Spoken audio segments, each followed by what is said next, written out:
Los valores que están en ti. Había una campaña estatal en favor de los valores éticos en mi país muy conocida que tenía esta cancioncita. Una campaña que, como la mayoría de veces, se toma muy a la ligera e incluso es satirizada. Pero ¿qué tan importante es, no? ¿Qué tan importante que entre toda la publicidad del Estado se invierta en recordarle a la gente que no solo tiene que apuntar a la buena vida, sino a la vida buena? Sí, claro, todos queremos vivir bien, pero también tenemos que ser honrados, solidarios, amables, etc. Porque parece mentira. ¿Cuánto se invierte en convencer a las personas de que estamos en competencia, de que tenemos que diferenciarnos de los demás, de que nos merecemos todo, entre otras cosas? Entonces está bueno que de vez en cuando se inculquen valores, porque... Pero, ¿qué es un valor? El valor es una cualidad, y en este caso una cualidad de las personas. Y así como con los objetos que decimos que algo vale tanto o no vale nada, dicha cualidad depende de una estimación. Por ejemplo, el petróleo tiene un valor para nuestra sociedad actual, pero hace 200 años atrás, pues no valía mucho. Con lo que, aplicado a la persona, el valor igualmente depende de la estimación que hace su sociedad. ¿A qué le concede una validez positiva o una validez negativa? Así pues, actualmente he escuchado que se emplea mucho la frase las personas de bien, los ciudadanos de bien, los argentinos de bien, los peruanos de bien. Y por supuesto, esto nos refiere a la perspectiva del enunciante. ¿Qué valora dicha persona como bueno o como malo? Tenés que ir preso. Por lo tanto, no se puede equiparar al 100% el valor de la persona con un principio ético universal. Es solo un acercamiento. Y por tanto, porque no es universal y depende de cada sociedad, entonces estos valores son diferentes dependiendo del país, dependiendo de su sistema educativo, de la cultura, el contexto socioeconómico, la religión, entre otros. Entonces, lo que vamos a ver a continuación es un estudio que analiza qué valores se inculcan más en los países de América Latina y su contraparte en el resto del mundo. Y luego vamos a sacar conclusiones. Regresamos. Según Wikipedia, la encuesta mundial de valores o la World Values Survey es un producto global de investigación social que explora los valores y opiniones de la gente y cómo éstas cambian con el tiempo, además de su impacto social y político. Desde 1981, una red mundial de científicos sociales y politólogos realizan esta investigación, haciendo encuestas nacionales representativas en casi 100 países. La encuesta mundial de valores es la única fuente de datos empíricos sobre actitudes y valores humanos que abarca a la mayoría de la población mundial, casi el 90%. Ahora, ¿por qué es importante la labor de la encuesta mundial de valores? Bueno, antes de que alguien grite por ahí, son cosas de zurdo progres viejo lesbianos, pues les quiero comentar que hay un libro muy interesante que alguna vez me gustaría reseñar que se llama ¿Por qué fracasan los países? Obra de los investigadores Daron Acemoglu y James Robinson, ganadores ambos del Premio Nobel de Economía en 2024. Los autores de este libro cuestionan una idea muy común, muy teopanchística que dice: hay países ricos y prósperos porque tienen industria, tienen riquezas naturales, están en control de las materias primas, etc. Bueno, acá los autores dicen que antes que esto, los países que prosperan son los que tienen instituciones sólidas. Así pues, se comenta mucho el caso de América Latina, África y el Medio Oriente. Naciones que tienen una conformación un tanto enclenque, donde lo que se elige en un año se desaprueba en el próximo, lo que se construye en un periodo se destruye en el siguiente. Y por esa inestabilidad no vamos a ningún sitio. Ahora, tomando en cuenta esto, volvamos sobre la encuesta mundial de valores. Esta institucionalidad depende de los valores que se inculcan en determinados países. O sea que si queremos determinar qué país va a fracasar, la encuesta mundial de valores podría tener la radiografía. Al menos así lo comentan en su sitio web.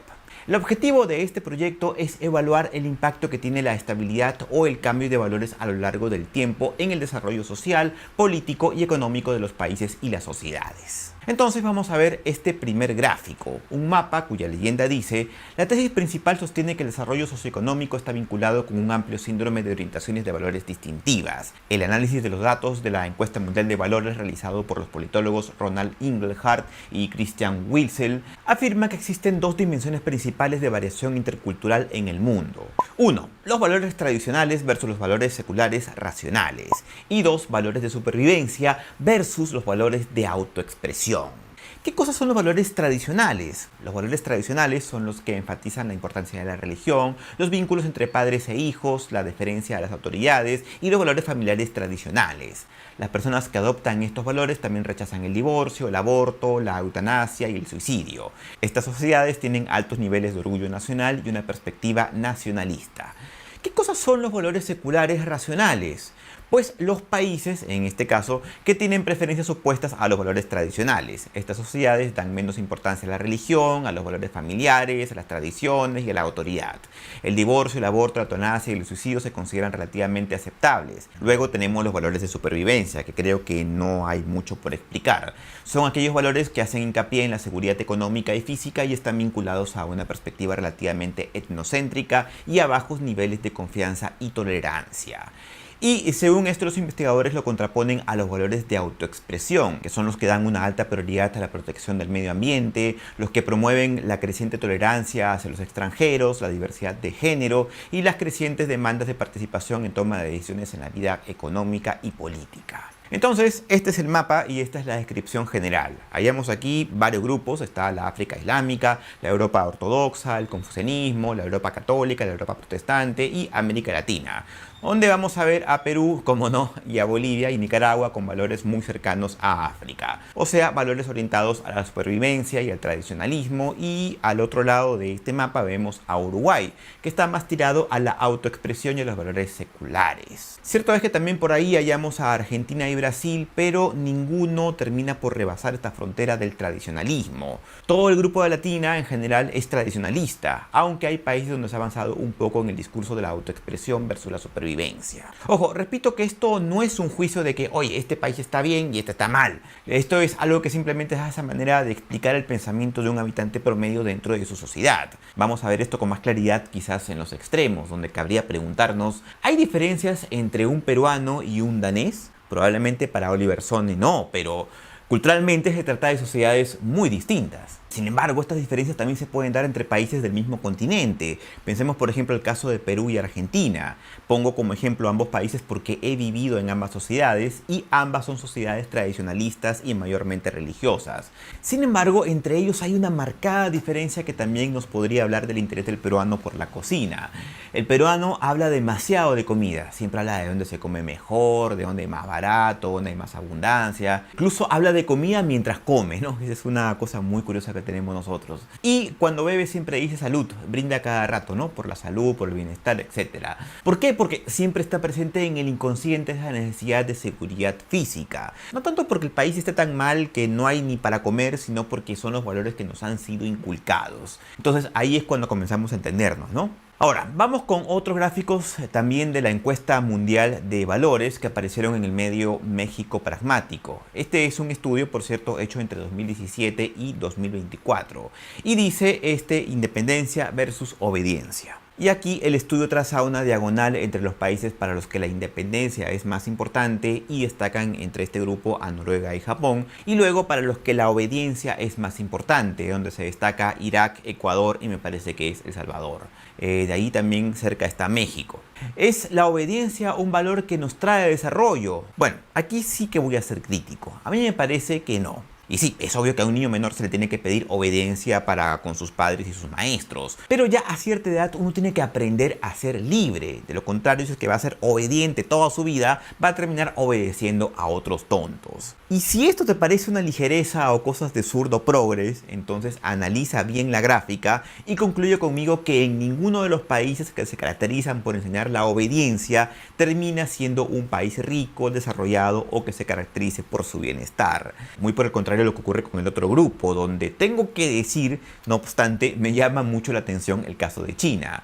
Yo pensé que en China eran un poco más jodidos, pero se ve que ahí los investigadores saben algo que quizás yo no. O quizás, si es que volvemos a ver el mapa anterior, también podemos explicar que China es un país que siempre ha tenido un pensamiento más bien secular y por tanto menos volcado a seguir practicando valores tradicionales. José, ¿y el confucianismo? Bueno, claro, y también podremos meter en este conjunto al taoísmo. Se trata de filosofías que no son exactamente equivalentes a las religiones occidentales. Son sabidurías un tanto impersonales, que hablan del equilibrio y tal, pero que no obligan a la gente a creer en dogmas, por ejemplo.